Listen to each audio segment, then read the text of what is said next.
각종 스트레스나 과로 등으로 인해 두통을 겪는 분들이 늘어나고 있습니다. 두통이 자주 발생하면 만성 두통으로 이어지거나 극심한 통증 때문에 생활에 불편을 겪을 수 있어 치료가 필요한데요.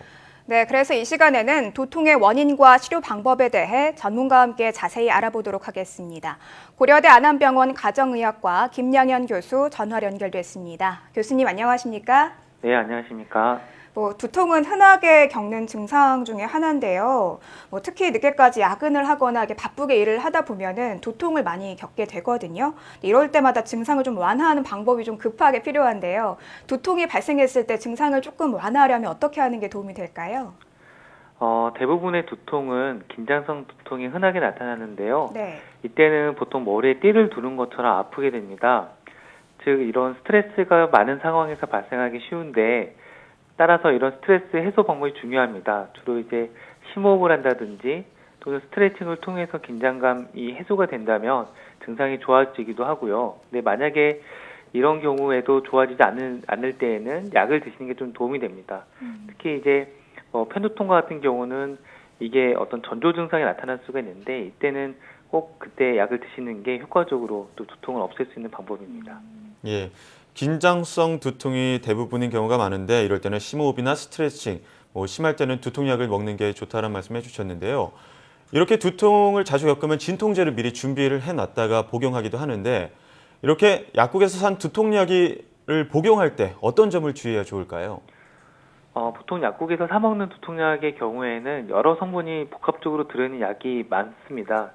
근데 이때는 보통 해열 진통제라든지 소염 진통제, 그 밖에 여러 가지 성분이 추가된 그런 복합제인데요. 어떤 정확한 진단 없이 그냥 그 약을 먹게 되다 보면 본인이 어떤 약에 효과가 있었는지를 놓칠 수가 있습니다. 또 환자분마다 잘 드는 두통약이 좀 다르기 때문에 평소에 두통이 자주 있는 분이라고 한다면 자신에게 맞는 그 약을 상비해야 되기 때문에 일단 의사의 진단을 받고 본인이 어떤 두통에 해당이 되고 어떤 약을 먹는 게 효과가 좋았는지를 기억해 두실 필요가 있을 것 같습니다. 저도 좀 두통이 있으면 약국에 가서 좀 두통약을 자주 복용하는 편이긴 한데요. 자신에게 맞는 두통약, 진단을 통해서 결정하는 게 중요할 것 같다는 말씀해 주셨습니다. 그런데 이제 50대 이상 조금 연세가 있으신 어르신의 경우에는 두통이 계속해서 나타나면 뇌졸중 같은 이런 좀 심각한 질환으로 이어지는 게 아닐까라고 걱정하는 분들도 계시거든요. 실제로 두통과 뇌졸중이 연관이 있다고 볼 수 있을까요? 네, 그렇습니다. 보통 예전과 다르고 이렇게 아파본 적이 없을 정도의 깨질 듯한 두통이 발생을 한다면 뇌졸중이나 혹은 뇌출혈과 같은 어떤 머리 내부의 이상을 한번 생각을 해보셔야 됩니다. 네. 보통 전조 증상이 있는 편두통의 경우에는 뇌졸중의 위험도가 보통 2배 이상 높아진다라고 돼 있고요. 하지만 그 대부분의 두통이 이런 뇌졸중과 연관이 있는 게 아니므로 주의해야 됩니다. 그래서 보통 의사들이 응급으로 생각하게 되는 두통에는 아까 말씀드렸던 것처럼 극심한 두통이 예전에는 없었는데 점점 심해지는 극심한 두통이 있다든지 또는 한쪽의 마비나 또는 그 구토를 하는데 어떤 분출성으로 구토를 하는 이런 뇌압 상승에 의심이 되는 소견이 있을 때에는 저희가 꼭 뇌졸중과 한번 연관성을 지어서 생각을 해보게 됩니다. 네. 예, 특히나 연세가 있는 분들은 전례 없이 심한 두통이 있다면 한 번쯤 뇌졸중을 의심하거나 병원 진단이 필요할 것 같은데요. 일반적인 두통 증상인지 혹은 다른 질환에 의해 발생한 두통인지 구분할 수 있는 방법도 있을까요?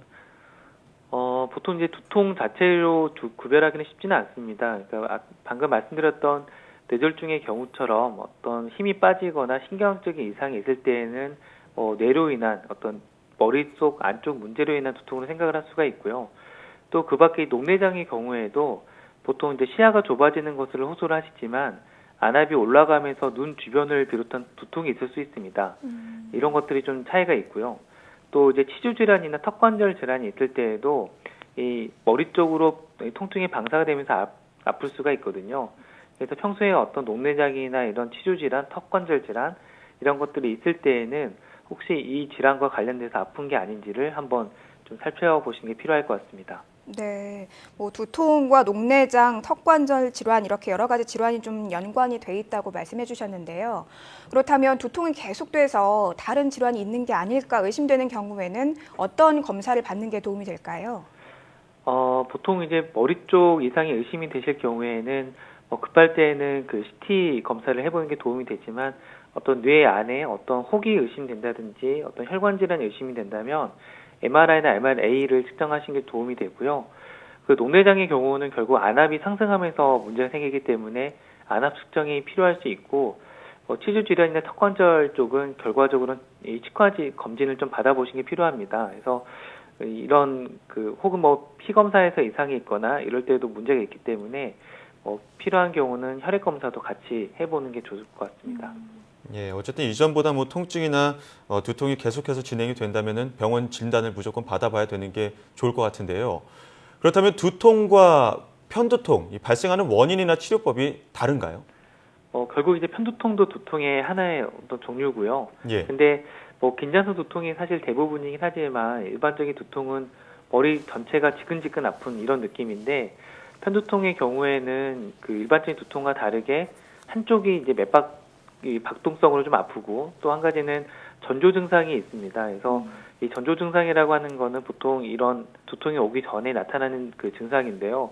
오라 같은 게 보이거나 또는 눈에 빛이 번쩍이거나 피곤해지거나 혹은 팔다리에 힘이 좀 빠지는 듯한 증상이 있다가 두통이 시작을 하게 됩니다. 그래서 이런 경우는 미리 그때 약을 드시게 되는 게 좀 도움이 되고 이 편두통의 경우에는 흔히 쓰는 이런 소염 진통제 외에도 어고타민이나 다른 카페인 성분이 들어있는 약들을 사용하기도 하거든요. 그래서 네. 좀 다른 그 두통 치료와는 좀 다를 수 있습니다. 네, 편두통 같은 경우에는 전조 증상이 있고 약으로 이렇게 좀 해결할 수 있다고 설명을 해주셨는데요. 그렇다면 일상생활에서 우리가 모르는 사이에 두통이나 편두통 같은 걸 좀 유발하는 생활 습관도 있을까요? 만약에 음식과 같은 경우는 개인마다 좀 다르긴 하지만 아질산염이 들어있는 음식이라든지 좀 조미료와 같은 MSG 성분이 들어있는 경우 또는 청량음료 속에 있는 아스파탐의 경우에도 두통을 일으킬 수 있는 경우로 되어 있고요. 네. 또 우리가 흔히 먹는 술이나 커피 등에 의해서도 두통이 유발되는 분도 있습니다. 특히 이제 이런 목이나 이런 어깨에 어떤 긴장을 오래 하는 상태에서도 이 두통이 방사통 형식으로 나타날 수 있기 때문에 평소에 어떤 긴장을 계속 오래 하고 앉아 있는 경우에는 스트레칭을 해주면서 풀어주는 것이 좋을 것 같습니다. 예, 두통이 좀 있는 분들은 조미료, MSG나 술, 커피 등의 복용을 조금 자제하시는 게 좋을 것 같은데요. 끝으로 이 밖에 만성 두통이나 편두통으로 효과적으로 예방하는 방법도 전해주시죠.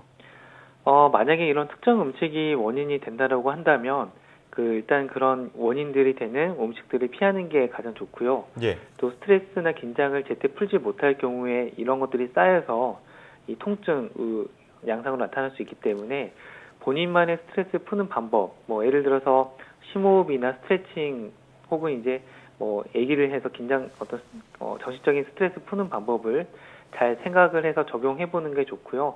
또는 주기적으로 전조 증상이 나타나는 이런 편두통의 경우에 있어서는 미리 약을 상부해 드시는 게 가장 좋은 예방 방법이 되겠습니다. 네. 예. 스트레스를 풀 수 있는 자신만의 방법을 찾는 것도 참 중요할 것 같습니다. 지금까지 고려대 안암병원 가정의학과 김양현 교수와 함께 이야기 나눴습니다. 교수님, 오늘 말씀 감사합니다. 네, 감사합니다.